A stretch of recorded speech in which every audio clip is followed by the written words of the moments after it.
Mas afinal, o que é uma leitura acadêmica?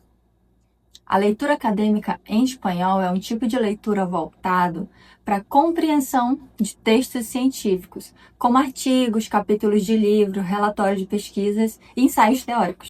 Mas ela é bem diferente da leitura do dia a dia. Tipo quando você lê uma notícia, uma mensagem ou um livro, aqui você não precisa, você não pode só passar o olho. Você precisa prestar atenção em como o texto foi construído, o que o autor defende e, principalmente, como que as ideias se conectam ao longo do texto. Ou seja, não é só entender palavras, é entender o raciocínio. Esse tipo de leitura é muito importante, principalmente em contextos acadêmicos, como nas provas de proficiência em espanhol para programas de mestrado. E tem um detalhe que muita gente não sabe. Nessas provas, o objetivo principal não é avaliar se você fala espanhol com fluência. O foco está em verificar se você consegue compreender textos acadêmicos escritos em espanhol. E isso faz todo sentido, porque durante o mestrado é comum que você precise ler artigos, pesquisas e outros materiais internacionais, muitos deles em espanhol. Por isso que a leitura acadêmica envolve algumas habilidades essenciais. Compreender a ideia principal de um texto, identificar argumentos e informações importantes, entender as relações entre as ideias apresentadas e interpretar o significado das palavras dentro do contexto.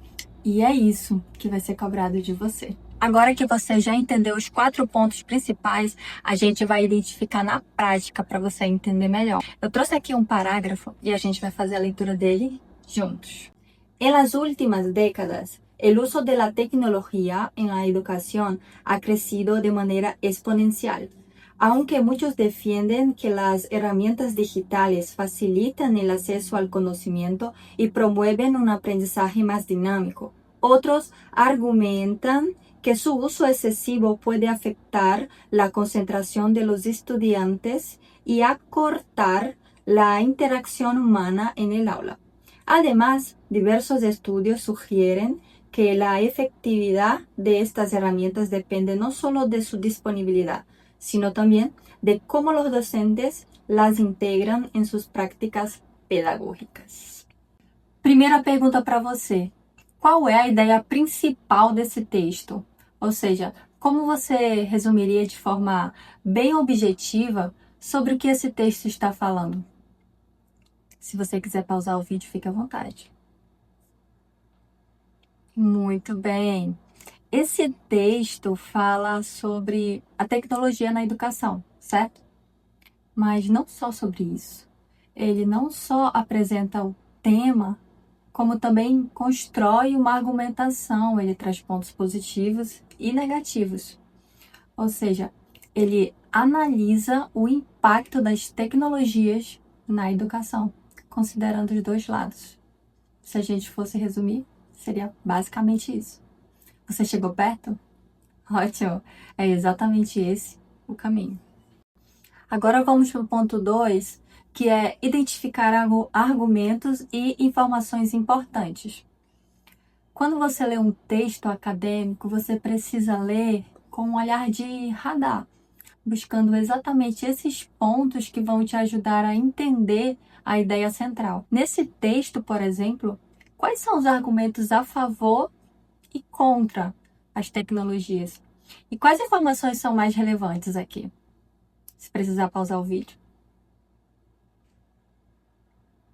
Muito bem. Se você perceber aqui, logo na primeira linha, a gente já tem uma informação muito importante. Nas últimas décadas, o uso da tecnologia na educação cresceu de maneira exponencial. Mesmo sem um dado numérico, isso já dá força para a ideia principal. Depois, ele traz os argumentos a favor, que são as ferramentas digitais facilitam o acesso ao conhecimento e promovem um aprendizado mais dinâmico.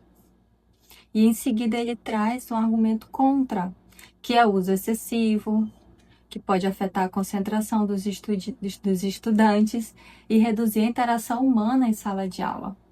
Percebe que ele está construindo uma argumentação, ou seja, o texto está equilibrando os dois lados o tempo todo. Agora, o terceiro ponto é compreender as relações entre as ideias. Percebe que no ponto anterior a gente tirou os argumentos de dentro do texto. E eles não estão só jogados dentro do parágrafo de qualquer forma, de qualquer maneira. O texto ele é organizado de uma forma que faz sentido.